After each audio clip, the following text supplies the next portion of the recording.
Doctor Tiwari, मैं आपके पास में आता हूँ।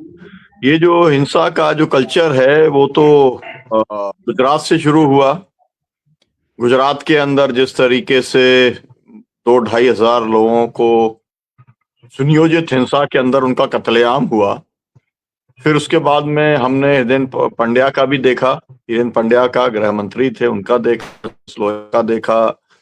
तमाम सारे लोगों का हम लोगों ने ये देखा। और एहसान जाफरी जिन्हें जिंदा जला दिया गया था, पूर्व सांसद थे कांग्रेस के, उन्हें कभी न्याय मिला नहीं। और ये बढ़ते हुए जो है हम लोग लगातार देख रहे हैं। उत्तर प्रदेश के अंदर हमने अतीक अहमद वाला हम देखा, और ये हिंसा लगातार बढ़ती चली जा रही है। तो इसके हिंसा का मकसद एक तो ये होता है कि कैडर को डर पैदा करना। जो बात अभी यहाँ पे कही जा रही थी कि सामूहिक मास पे इस्तीफे कराए जा रहे हैं लोकल बॉडीज के अंदर, ताकि अपने जो है वहां पर बनाई जा सके, भाजपा की लोकल बॉडीज बनाई जा सके।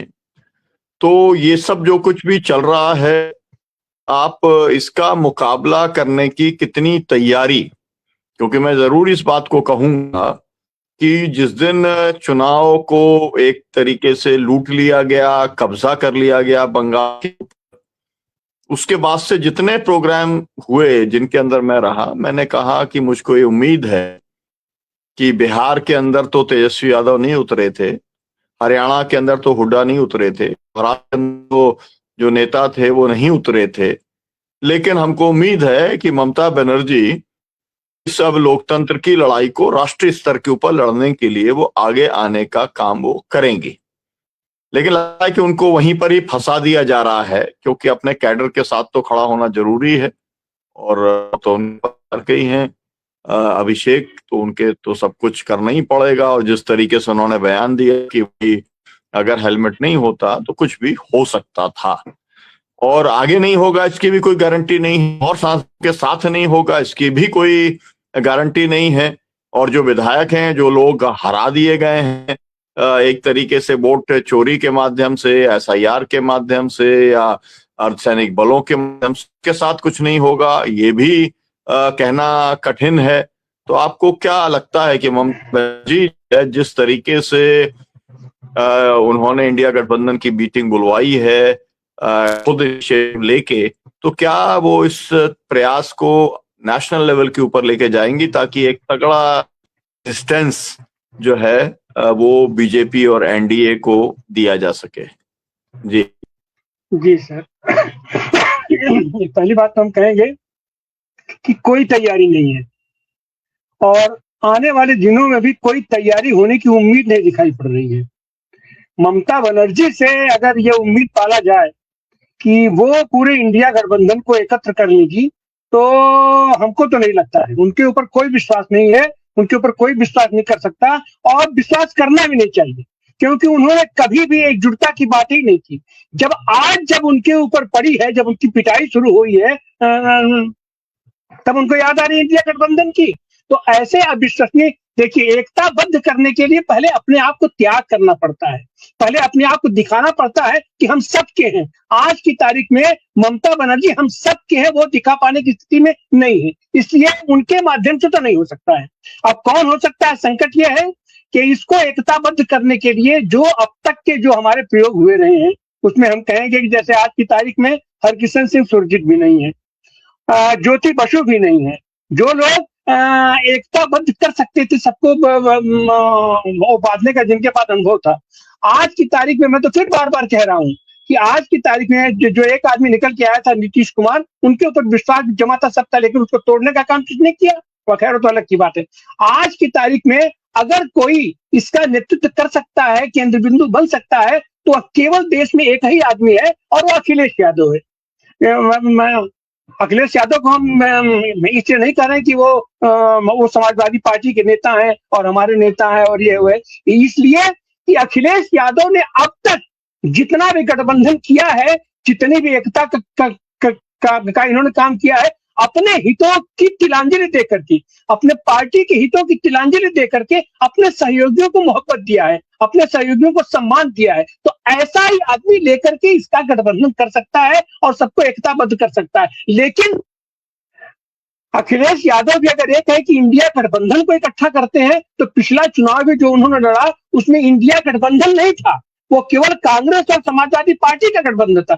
जब तक ये इंडिया गठबंधन है क्या, जब तक ये अस्तित्व में नहीं आएगा, इसका जी कोई जी जी कार्यक्रम हम नहीं लोग बनेगा, सामूहिक तिवारी जी, नेतृत्व विकसित हम नहीं लोग होगा। हम लोग मेरा मेरा जो सवाल था वो ममता जी वाला, उसका आपने जवाब दिया इंडिया गठबंधन को लेके, लेकिन मुख्य जो सवाल है अभिषेक बनर्जी पे जो हमला हुआ है, सांसदों पे जो हमला हो रहा है, तरीके की वायलेंस हो रही है, उसे कैसे रोका जा सकता है, ये भी एक सवाल है।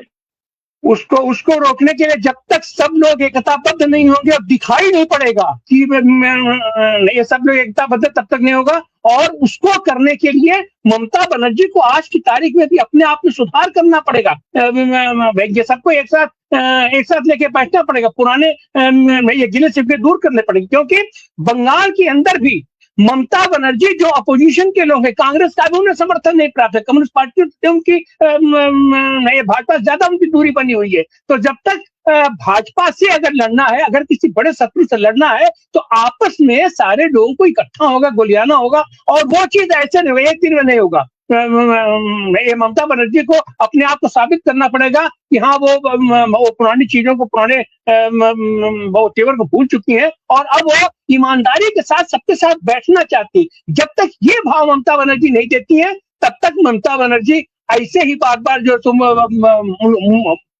उनके लोगों को तोड़ा जाएगा, उनके लोगों को भयभीत किया जाएगा, उनके लोगों को आतंकित किया जाएगा, और मानवता के नाम पर भले सब लोग इकट्ठा हो जाए, राजनीतिक ये दर्शन के नाम पर ये भले लोग इकट्ठा हो जाए, लेकिन उनके प्रति वो भाव जागृत नहीं हो पाएगा जब तक सब लोग ईमानदारी के साथ एक साथ बैठ करके सामूहिक नेतृत्व की बात नहीं। राहुल गांधी नेतृत्व करेंगे, प्रधानमंत्री उनको घोषित कर दिया जाए, तो ऐसे एकता नहीं होगी, ऐसे इंडिया भी मतलब नहीं बन पाएगा। सबको सामूहिक नेतृत्व विकसित करना होगा, छोटा दल हो बड़ा दल हो, विचार को लेकर के, नीतियों को लेकर के, कार्यक्रम को लेकर के सामूहिक नेतृत्व जब तक डेवलप नहीं होगा। और फिलहाल ये जो इंडिया गठबंधन है, इस विचारधारा में सामूहिक नेतृत्व की बात नहीं होती है।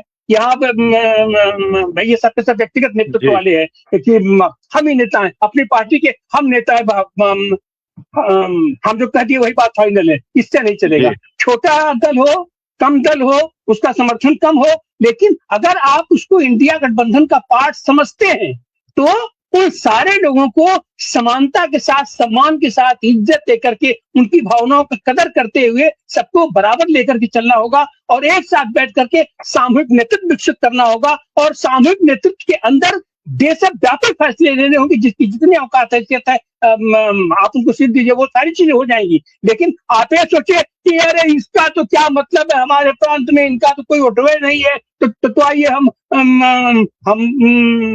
कांग्रेस आदमी बैठ करके हम बात कर लेंगे इंडिया इंडिया। ऐसे नहीं होता है। और जो आपके सामने जो आपका प्रतिद्वंदी है, कल बल छल हर तरह से आपको मानना पड़ेगा कि वो आपसे मजबूत है, आपसे 20 ही नहीं है, आपसे 50 है, 865 की संख्या में वो हर माने में आपसे मजबूत है। और जब तक आप अपनी एकता साबित नहीं कीजिएगा, एकता सिद्ध नहीं कीजिएगा, सामूहिक नेतृत्व विकसित नहीं कीजिएगा, तब तक आप उससे नहीं लड़ पाएंगे। जी, आपका बहुत शुक्रिया। मनीषा जी, आप कुछ बोलेंगी, क्योंकि मामला जो है जिसके ऊपर हिंसा हो रही है, उसी इससे ये कहा जा रहा है कि आप अपने आप को प्रूव करो। तो आप कुछ कहना चाहेंगी, आपकी टिप्पणी? देखिए, अभी जो स्थिति है इसमें तो ये बात तो थोड़ा मतलब ये इस तरह के बहुत सारे सवाल लोग बोलते ही जा रहे, लेकिन अभी की जो स्थिति है इसमें हम मानते भी है कि सब लोगों को एक साथ आना चाहिए, और हम ये भी मानते हैं कि ममता बनर्जी की तरफ से हो इसका एक कोशिश तो अभी रहेगा।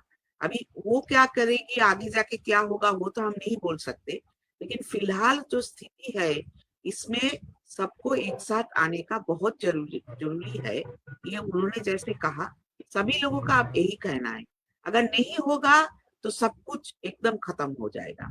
और इसमें मैं ये बात भी जोड़ना चाहती हूँ, सिर्फ ममता बनर्जी नहीं, आप कांग्रेस को देखिए, आप लेफ्ट को देखिए, हर सिचुएशन में उनका जो रिएक्शन आ रहा है वो लेकिन ठीक ठाक हमको भी नहीं लग रहा है। जैसे कि अभी इतने बड़े घटना हुई है, सब अपने अपने तरफ से उसका इंटरप्रिटेशन हो रहा है। एक साथ मिलके जो बोलना चाहिए ये अगर होता है तो आगे कुछ बात बनेगा, नहीं तो फिर से वही एक ही चक्र में हम सब घुसते रहेंगे। लेकिन फिलहाल हमको लगता जी है कि पूरे देश से संसद में इसके खिलाफ एक आवाज उठाना चाहिए। जी, बहुत आपका शुक्रिया।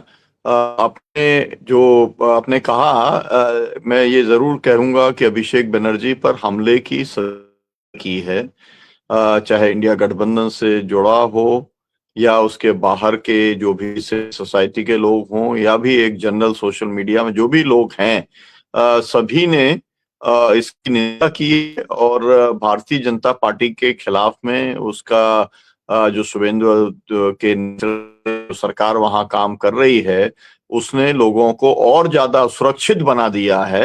मैं तो क्योंकि बंगाल में आया था, आपके यहाँ पर भी आया था, तो मैं ये जरूर कहना चाहूंगा कि जो लोगों ने उस समय भारतीय जनता पार्टी को वोट दिया, वो तो ज्यादातर लोग यही कह रहे थे कि हम इसलिए वोट दे रहे हैं कि ममता जी के जमाने में बहुत जो है गुंडागर्दी है। वो लोग कहाँ चले गए? मतलब उनमें भी लोग, मैं तो उनसे फोन कर करके पूछ रहा हूँ क्योंकि मैं उन्हें जानता हूँ, मैं उनसे फोन करके पूछ रहा हूँ कि अभी कुछ बोलना है या नहीं बोलना है, ये सही हो रहा है गलत हो रहा है, तो फिर वो बताते हैं कि ये तो बंगाल का तो जो है वो हिंसा का कल्चर ही, मतलब वो उसको न्यू नॉर्मल के तौर पर देख रहे हैं। मुझे लगता है कि जो बंगाल का इंटेलिजेंसिया है वो मतलब उसका इतिहास है कि आजादी के आंदोलन में भी वो डरा और उसने प्रतिकार किया। हमने ये भी देखा कि कांग्रेस के समय सिद्धार्थ संघर्ष के समय जो हिंसा हुई थी उसका भी प्रतिकार जो है बुद्धिजीवियों ने किया। सीपीएम का भी जो हिंसा हुई उसका प्रतिकार भी उस समय बुद्धिजीवियों ने किया। विशेष तौर पर मैं महाश्वेता देवी का नाम लेना चाहूंगा।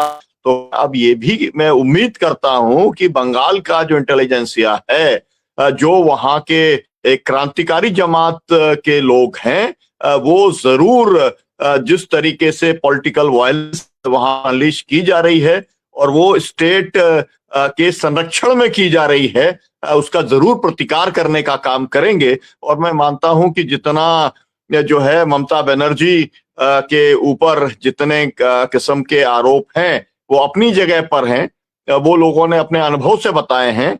लेकिन कांग्रेस जो है क्योंकि सबसे बड़ी पार्टी है तो सबको रिस्पेक्ट देना, सबको साथ लेकर के चलना, एक बड़ी स्ट्रेटेजी बनाने का काम करना, ये मुख्य तौर पर सबसे बड़ा दल होने के नाते कांग्रेस पार्टी की जिम्मेदारी है। तो हम लोग ये उम्मीद करते हैं कि आने वाले समय में जब 6 जून को इंडिया गठबंधन की मीटिंग होगी तब भी, और जब पार्लियामेंट का सेशन शुरू होगा तब भी ये जो इशू है एक पॉलिटिकल वायलेंस का बंगाल के अंदर, इसको की इशू के तौर पर एड्रेस करने का काम एक संपूर्ण विपक्ष एक साथ होकर के जरूर करेगा। बहुत शुक्रिया, बहुत धन्यवाद। दर्शकों से अपील की वजह से शेयर करें ताकि ये जो बहस है ये नीचे तक जाए। इस समय देश को बचाने के लिए फासिज्म से इस बहस को नीचे तक पहुंचाना बहुत जरूरी है।